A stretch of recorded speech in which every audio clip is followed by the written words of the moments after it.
Okay, so we're just looking at a TL922 amplifier that's got to go down to Tassie, and my client is trying to, get the optimum freight price, of course, and trying to, save a few dollars if he can.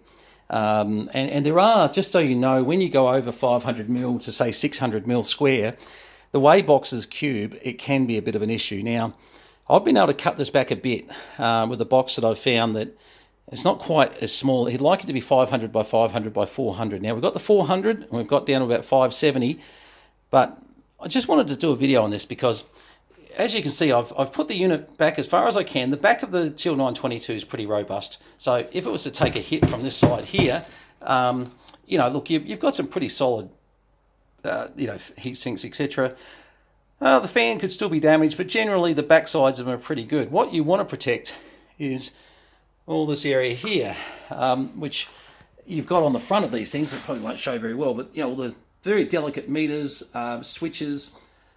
You've got all the tuning controls, etc. So you really want to protect that front. And at the moment, by allowing a good 100 mil plus in the front, I've got to say, think that's about the best we can do. I wouldn't like to use a box that was any slimmer than this on the back and forth on this side here. It just to me could be a massive issue. I've got some packing here, which Alan Donahue, good on you, Alan. I just sent a couple of radios up, so I'm going to steal some of that. I just happen to have that sitting here from yesterday, but we'll go up to the American Barn and grab some more. This is an old, and this is the other thing too. This is an old Whirlpool microwave box. Well, it's not an old box. I've just bought the microwave the other day. But at least we sort of know that something delicate was in there, and we've used the same foam base that's in there, which a lot of people, they'll pack all around it, they'll pack everywhere, and they'll forget the bottom. And often, you'll find boxes that arrive, I get them here, where the feet have basically broken off, gone through the bottom of the box, and basically because nobody thought about the bottom. And it's easy to forget. I mean, we sort of pack a few more boxes than the average person, and we see a few mistakes made by people. And we've made a few ourselves as we've been learning as we go along. We're not pack and send. Anyway, so this is probably about the smallest, excuse me, that we're going to be able to get this box. Now, a lot of the times with freight companies, you give them a weight, you give them the measurements, and I find if you're within 70, 80 mil of those measurements, no one's really too particular. It's only if you've got a box that you say is 400 mil by 400 mil and it's 600 by 600.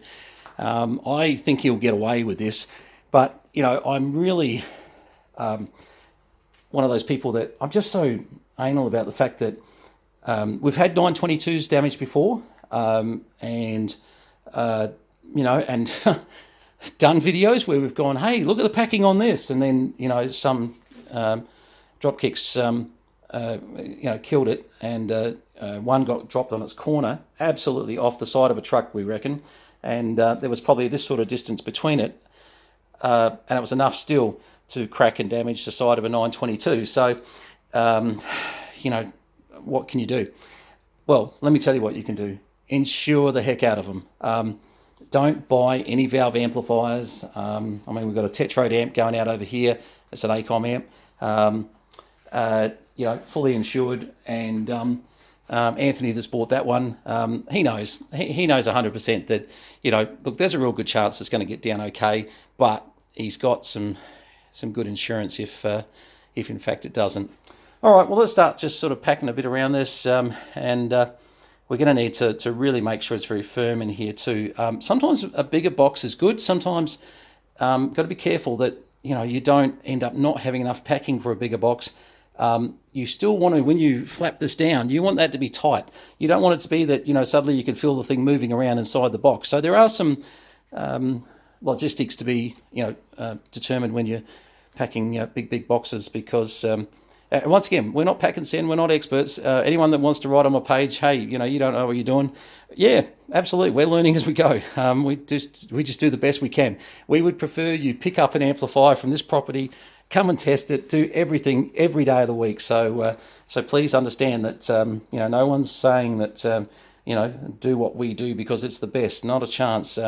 All you can do when you're packing is use a bit of common sense, do your best, but definitely ask your buyer to insure, because there's no way you can cover what either Australia Post or any courier is going to do. I find the couriers are better, but when I say courier, people say to me, "Oh, who's the best courier?" I live in Tangam, Balanga, Northeast Victoria.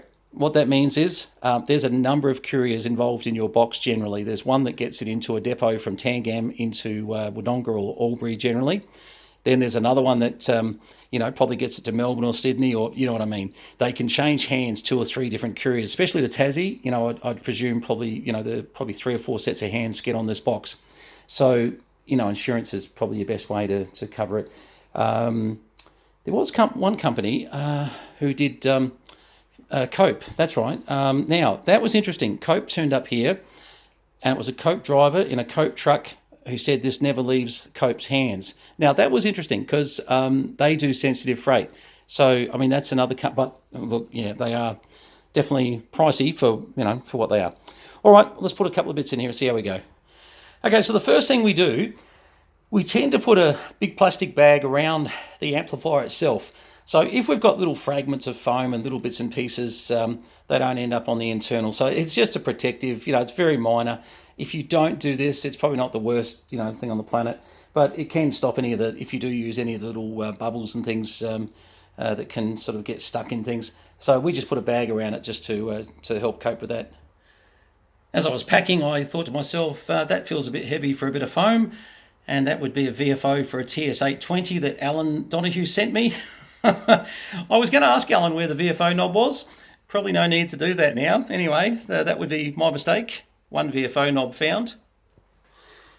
Okay, as you can see, what we're trying to do is we're trying to pack this front piece. We've got a bit of foam that goes right around the whole surround, of the amplifier there.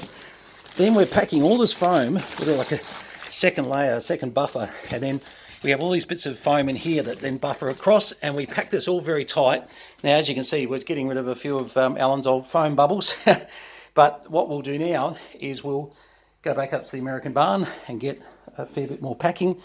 We might even use Alan's cardboard box here and actually use some of that to sort of pack in here. Because just remember, this box can be hit from any angle, top, bottom, etc. Excuse me.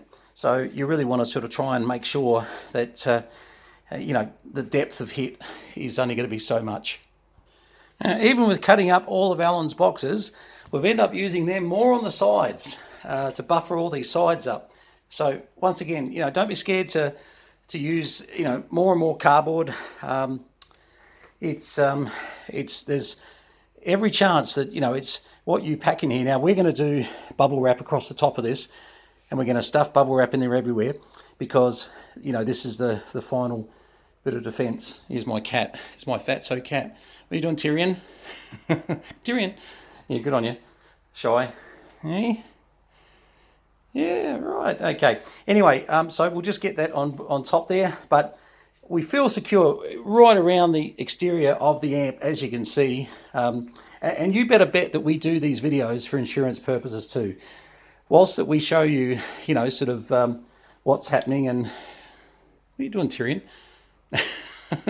What's happening, etc. Yes, we also do this for insurance evidence, and I would suggest you do the same, because insurance companies are not your friend.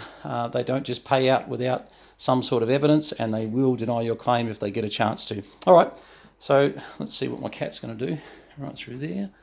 Okay, yeah, good on you. Oh, goodness. All right, okay, let's go grab some bubble wrap. Okay, as you can see, we're getting closer now to, getting a fairly good ability to say we're going to be able to close shut. What we are going to do, though, is we're going to use a little bit of foam on these top sections here just to really give this a nice press. It will actually press that whole thing down, and we can taper up. Okay, so this is far from all taped up, but as you can see, that last bit of foam that we put in, it just creates that little bit of a buffer there, and it's nice. It just, when we get this all taped up, it's really Well, it gives it a reasonable chance, that's for sure. I turned the camera off, then didn't realise how out of breath I am. I must admit, it's been an early start this morning, and whilst it wasn't surgery this morning, it was another local that put me under, and yeah, they wear you out a little bit. I've had a few, I think 8 or 9 in the last 12 months, and yeah, they tend to sort of knock you out just a little bit. I've only been home about an hour. I just saw this and I thought, look, let's get it done. But yeah, maybe having a lay down would have been smarter. Anyway, we'll get this taped up and finished. But this just gives you an idea of what's needed to give a TL922 a good chance to get across the water. And as I said, at least it covers us for insurance to say, well, when they say, hey, there was no packing in there, well, yeah, look at the video. By the way, we won a case in court, a real case, and one of my videos actually won the case. The judge just thought the insurance company was being ridiculous, and it was fairly obvious that the whole box had been just about run over by a forklift. So I'm not sure what we were supposed to do. I don't normally take things to court, not a great believer in it.